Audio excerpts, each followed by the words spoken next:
Olá pessoal, meu grupo vai falar sobre honorários.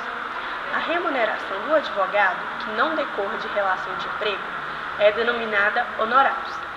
Em Roma, a advocacia incluía-se nas atividades não especulativas consideradas opéria e liberais, percebendo o advogado honorária ou munera, com sentido de compromisso social. Para os romanos, cuja sociedade fundava-se no trabalho escravo, quem trabalhava por salário assimilava-se aos escravos. A vinculação da atividade intelectual de um cidadão a outro cidadão foi tida como honor, daí os honorários, forma de remuneração voluntária e espontânea de tais serviços.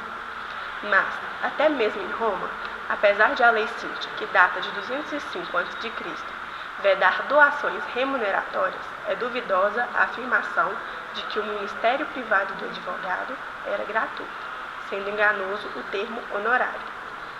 Na atualidade, o advogado é um profissional que exerce atividade necessariamente remunerada mediante o pagamento do preço do serviço por ele estipulado, observadas as diretrizes que a entidade fiscalizadora, OAB, determina, inclusive na tabela de honorários. Não há critérios definitivos que possam delimitar a fixação dos honorários advocatícios, porque flutuam em função de vários fatores, alguns de forte densidade subjetiva, tais como o prestígio do profissional, a qualificação, a reputação na comunidade, o tempo de experiência, a titulação acadêmica, a dificuldade da matéria, os recursos do cliente, o valor da questão, entre outros. O STJ consolidou na súmula 201 a impossibilidade dos honorários advocatícios serem fixados em salários mínimos, sendo que a regra processual brasileira dispõe que eles sejam fixados entre 10% e 20% do valor da condenação, na hipótese dos honorários por sucumbência. O direito aos honorários contratados não é ilimitado. Há limites postos pela ética e pela razoabilidade que não podem ser ultrapassados. Um critério muito utilizado e seguro é o padrão médio de honorários praticado no meio profissional. A Lei 8.906 de 94 silencia quanto à participação proporcional no resultado ou ganho obtido na demanda.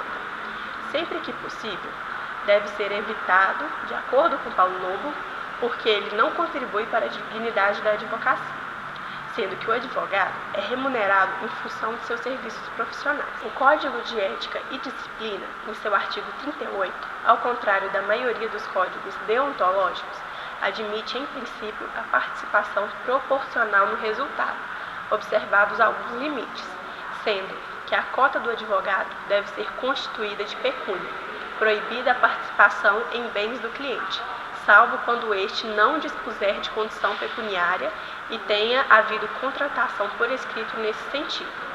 Ou, quando houver honorários de sucumbência, a cota do advogado não pode ser superior às vantagens advindas ao cliente. Apesar desses cuidados, Paulo Lobo entende que a ação do Código não foi boa e deixa margens a abusos frequentes.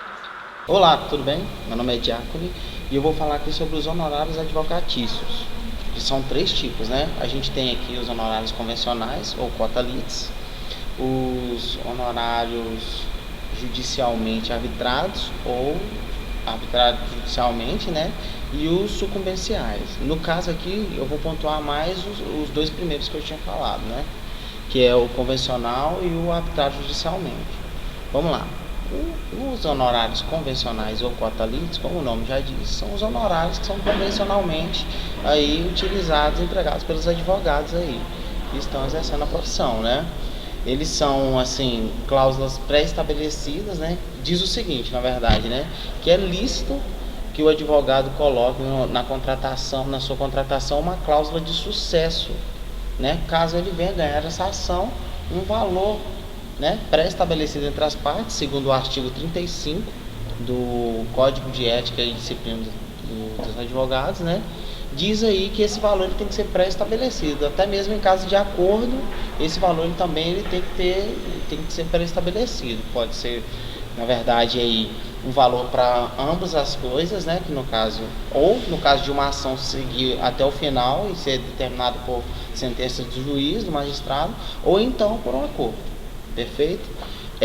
A gente também tem aí é importante a gente ressaltar o artigo 38, né?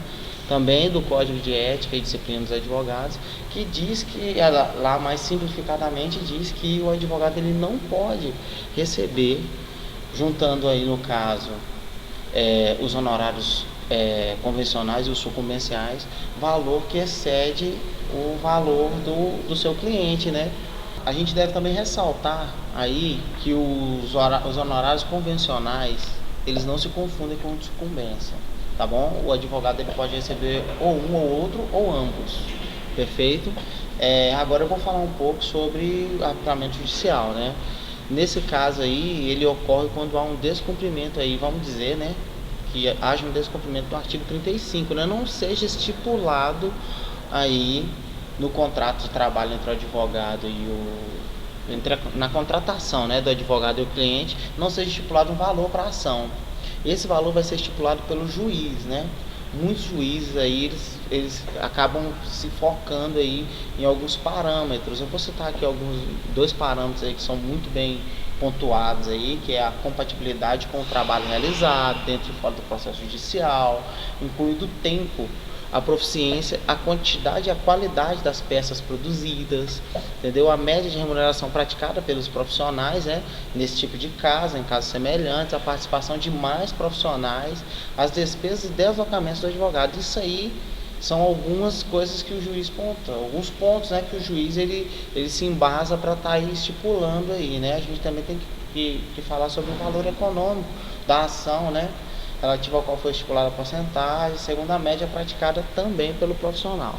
Então, assim, no caso dos honorários arbitrados judicialmente, é o juiz mesmo que determina aí quanto que o advogado ele vai receber, podendo ser de 10% a 20%. Bom, a minha parte é os honorários sucumbenciais. Os honorários sucumbenciais se derivam do princípio da sucumbência, onde a parte que perdeu a ação arca com as despesas processuais e os honorários advocatícios da parte que venceu a ação. Esse princípio tem como objetivo impedir que a parte vencedora da ação ficasse prejudicada com a demanda processual, na qual implicaria uma falsa vitória, pois houve perda para a parte contrária. Se porventura as partes vencerem e forem vencidas, serão proporcionais as despesas entre elas. A prestação de serviço profissional assegura aos inscritos na OAB o direito aos honorários convencionados, aos fixados por arbitragem e aos sucumbenciais.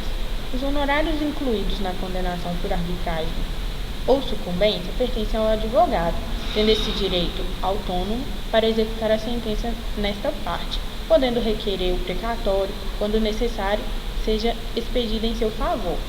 Caso a decisão transitada em julgada seja omissa quanto ao direito aos honorários ou ao seu valor, é cabível a ação autônoma para sua definição e cobrança. Percentual de honorários.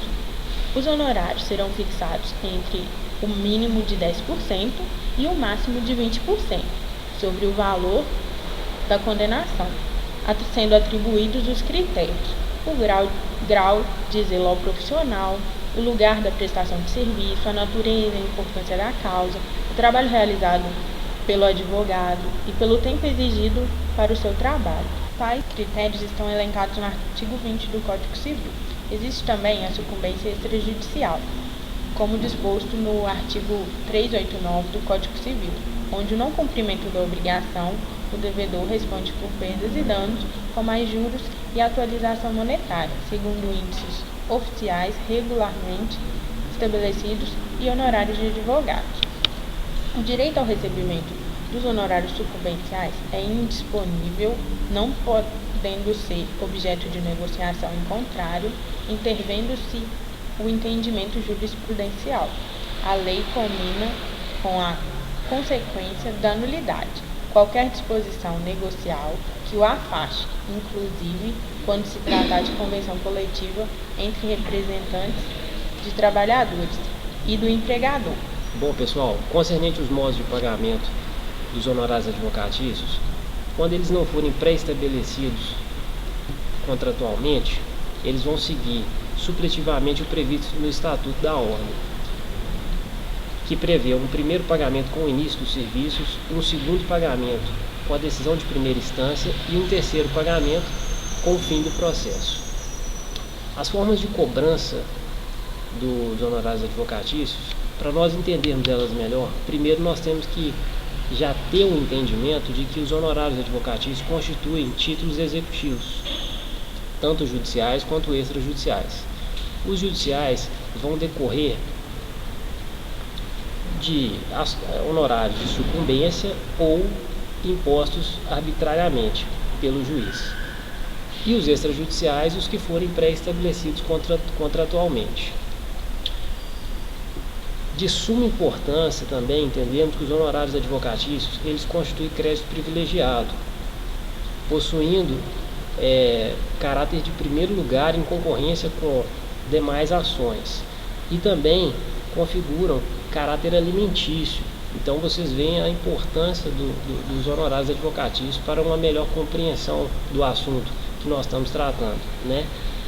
Não há necessidade da execução, quando for necessária, dos honorários advocatícios nos próprios autos no qual o advogado atuou, podendo eles serem executados em autos apartados, né?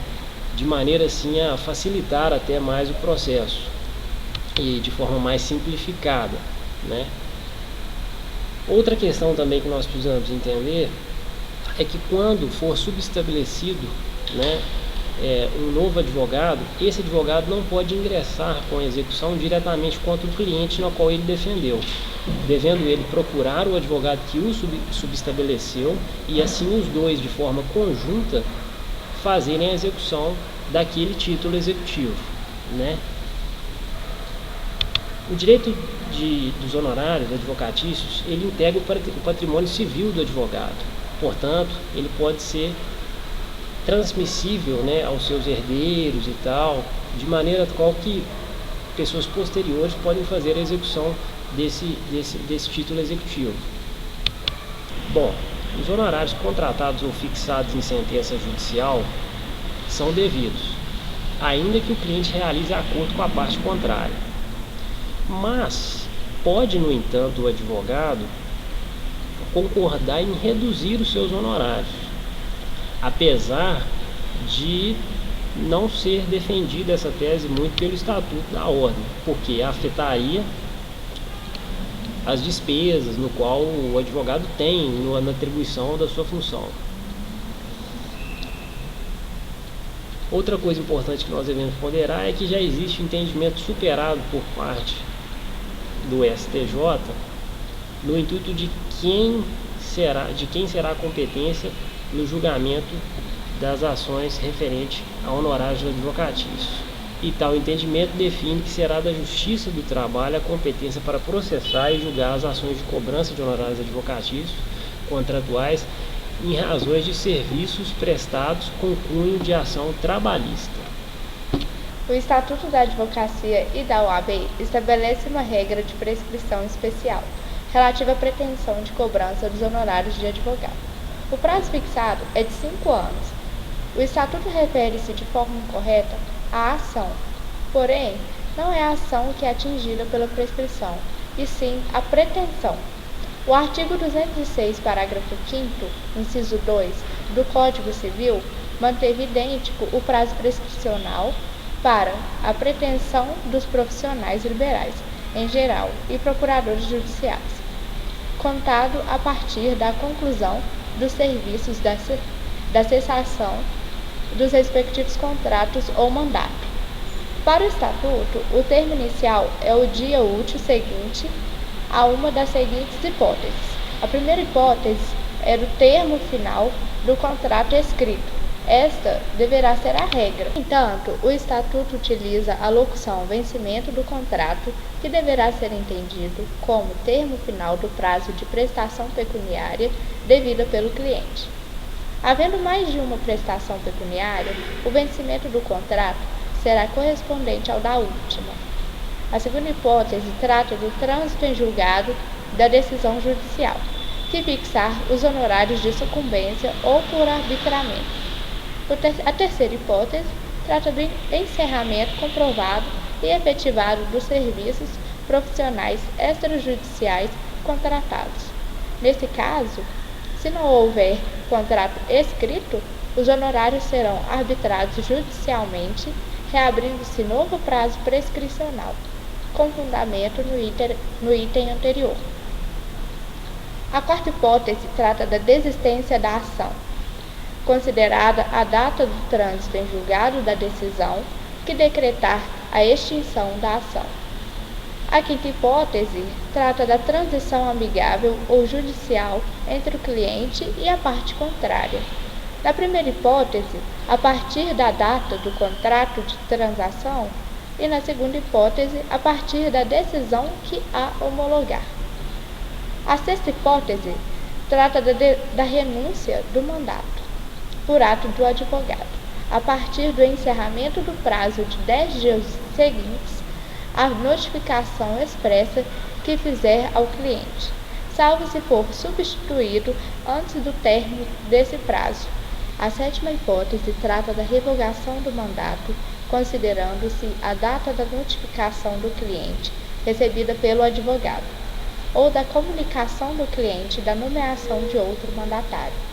O Estatuto não prevê causas especiais interruptivas ou suspensivas da prescrição, prevalecendo as que o Código Civil fixar. A Lei nº 11.902 de 2009 introduziu nesse capítulo do Estatuto modalidade de prescrição, diferente aos honorários advocatícios. Ela cuida da prescrição de pretensão de outra matéria, ou seja, de prestação de contas cuja falta enseja infração disciplinar, tipificada no inciso 21 do artigo 34.